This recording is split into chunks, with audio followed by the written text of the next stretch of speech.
What is going on, you guys? Back at it. About to get the cut. Maybe do a little, I don't know, day in the life with me because my girl's been doing that video all the time. So let's go get this cold start. Ooh. I don't know how my girlfriend's so good with vlogging and editing. Now it's time to get some Z content out here again, especially with the weather being like this.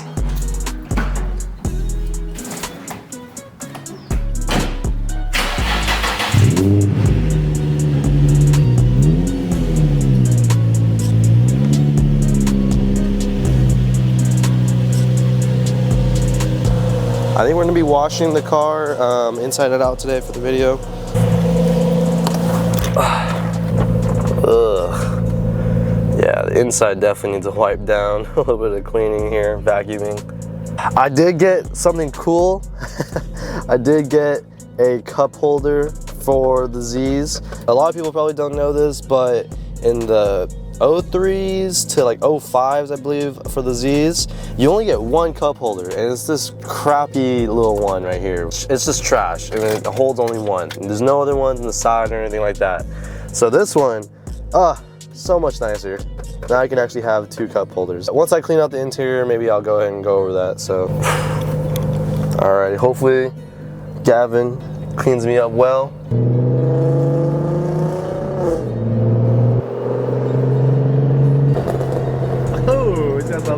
Got some farts in there, okay. I think I'm still stuck on either getting a Q or a Z, 350 or 370. I think if I get a Q, I'm gonna get a Q60. Dang, Gavin doing his work. I just need to go home and wash it out and maybe style it a little bit. Got the car wash, soap. This shit's expensive, dude. This is like 20 bucks, kind of crazy. Alrighty, made it home. I'm not gonna do a full like car wash again because I feel like I've done that multiple times, but just the exhaust. I need that exhaust to get cleaned up.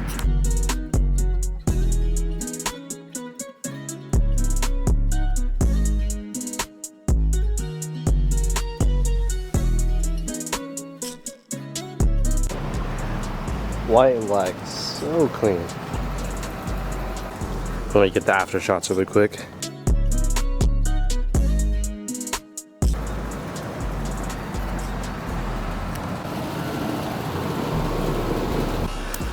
I didn't realize how dirty my car is, but I haven't even wiped down anything. We're just getting everything out. It was a lot, but I'm just cleaning it all out. Ugh. The car is now finished, inside and out, super clean. Still need to put some glass cleaner and some tire shine, and I'm gonna let that dry and get ready. I wanna go over the pros and cons of the car. Stuff that I really like about it, stuff that I really don't like about it. It's all gonna be my opinion, but clean it up pretty well. Alrighty, but let me put that on and I'll be right back. And we are back. Here is the main point of the video, right? We're gonna be looking at the pros and cons of the car. I've had this car for 3 years, counting April. So I've put on about 30,000 miles on the car, so I do already know, or I do know a lot about the car because I've had it for so long. But we'll definitely start with the pros, and you know, this is gonna be a little bit different to other videos because I feel like certain videos point out the same things. Number one, and these aren't in any order, but number one pro I feel like is the tires / wheel setup. Z's can wear many different types of shoes, which I really love. They're a 5x114. They start off with 18s. You can go 19s, 20s, even 17s. Yeah, I love the different tires that the Z's can hold and the different wheel setups that you can have on the car. The car is just wide in general. Now it's not like as wide as a 370, but it's still super wide that you can put on like any type of fitment and kind of work around it to what you like. Some people like to be super wide, some people like to be super narrow. I don't know, I love flush stance, so maybe with a little bit of poke, but yeah, that's just one thing that I love about the Z's. Number two pro that I like, and I'm gonna show myself right here, the customizability. There you go. Of the Z's too. There's so many things that you can do with it. There's so many little things that you could put on the car. Going from like the antennas, taking off the rear wiper blade. And there's so many videos on it too. The door handles you can customize. Something about the Z's, there's just a lot more that you can do. Exterior, I mean, I have the, like I said, I have the antenna, the wiper delete. There's body kits, you know, wheel specs. Like, I don't know, I know the steering wheels you can change the clusters on here too, which is pretty cool. Even like this piece, I know I spray painted this, but you can get some covers, carbon fiber pieces here. There's a couple of carbon fiber pieces here that you can do too. Speaking of the interior, since we're already in here, another pro that I like is the storage that you actually have in here. So even though it is a smaller car, and we'll get to that, there is actually like a lot of storage, which is pretty cool. You have this little cubby here that you can get into. Tabs on each side, pretty cool. If it's a car just for you, it's definitely a lot of space. You know, if you just go get groceries and go to the gym and go to school, this is plenty of space. You don't really need any more. Okay, moving on to number 4, in my opinion, is that it's only 2 seats. Don't mind that. That has been there for a minute. We're gonna ignore that. But it's 2 seats. Now, a lot of people are like, what? Wouldn't you want more seats? And honestly, no. I actually really like the 2 seats because it kind of gets me out of taking a lot of people in my car, where I can just take one person and that's it, we chill. I drive and it's more fun like that. I feel like more seats is nice because you get more room, obviously, but for me, I actually really like the 2 seats. Oh, Jesus. Okay, now for my last pro that I can say, and obviously this kind of depends on the person, but I feel like another reason why this car is probably one of the greatest cars is because of the price. This one is a 2004, and I bought it for $7,500 with 120,000 miles. 3 years running strong, no problems. Knock on wood, obviously I still have this headlight problem, but other than that, no engine problems, no oil problems, even though these cars are terrible with oil. There's so many out there that you can get that's cheaper, a little bit more expensive, better mileage, lower mileage, worse mileage. And another thing is, parts for the car really aren't that expensive too. I don't know if this is just me being a salesman, but I just wanted to explain that parts and the car itself really can be inexpensive if you choose it to be, or it can be expensive depending on what you want to put into it. This is my first car, or my first car that I bought, so it's kind of like special to me that I'm able to get expensive parts and, you know, cheaper parts. So, and also manual and automatic, it comes in both, so you know that's a good thing too, is that you can get one or the other. It was still pretty cool. It's better than a Ford Focus RS. Alright, now let's move to the cons of the car. This is the first thing on my list for the cons, and probably is my number 1 thing about the car. There's only one cup holder, this one. I think you saw earlier that there's this. This is actually an attachment. Now, having the extra cup holders is nice, but it's now in your storage right in the center, so whenever I'm shifting, because I'm so massive, I just hit this and, you know, it's all types of bad. Ooh, I don't think I showed you guys the actual interior lighting when I said that I had customizable parts. Boom! Dang, look at that. Look at the lights. I had some over there too, but I think they came off because my girlfriend doesn't know how to ride with them. She just kicks it off.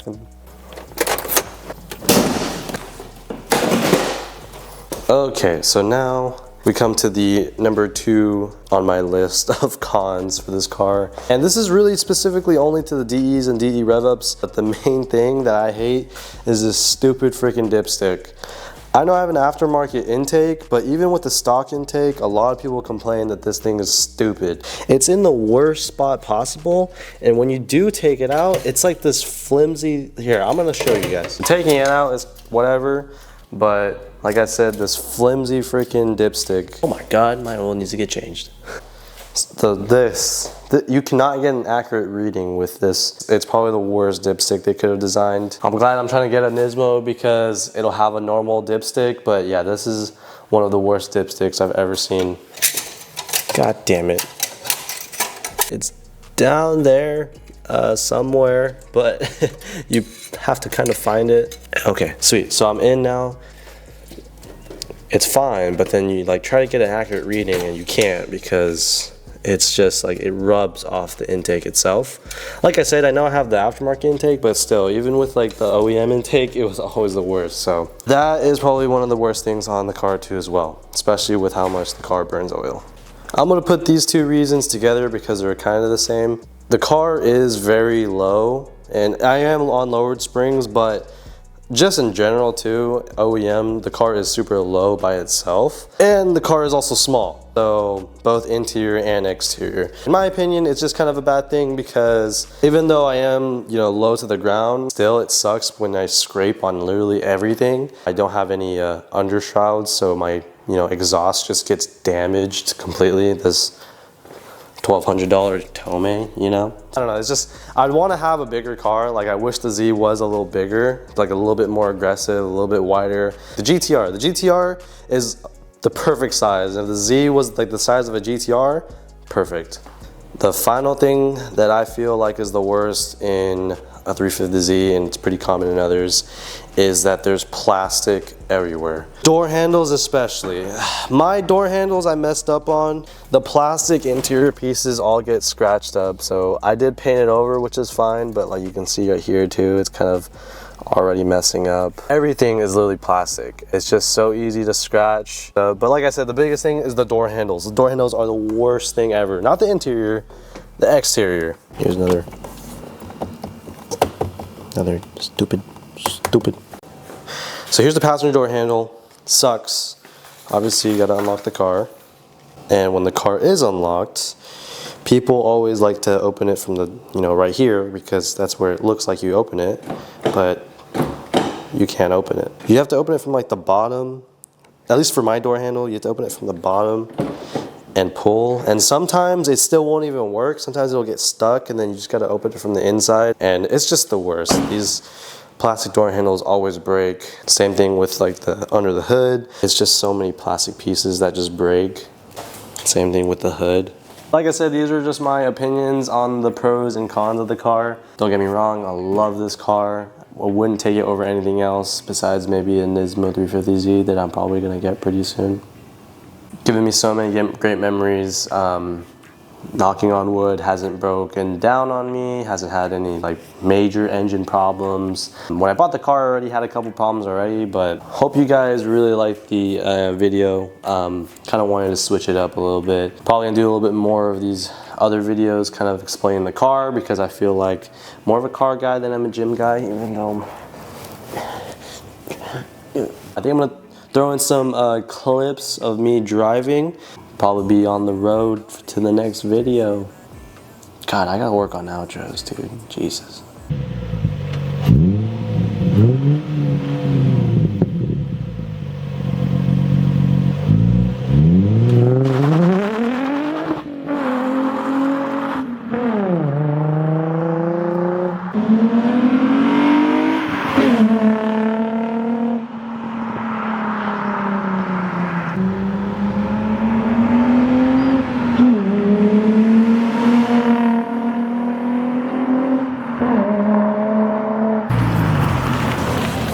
Damn, full ton of Tome!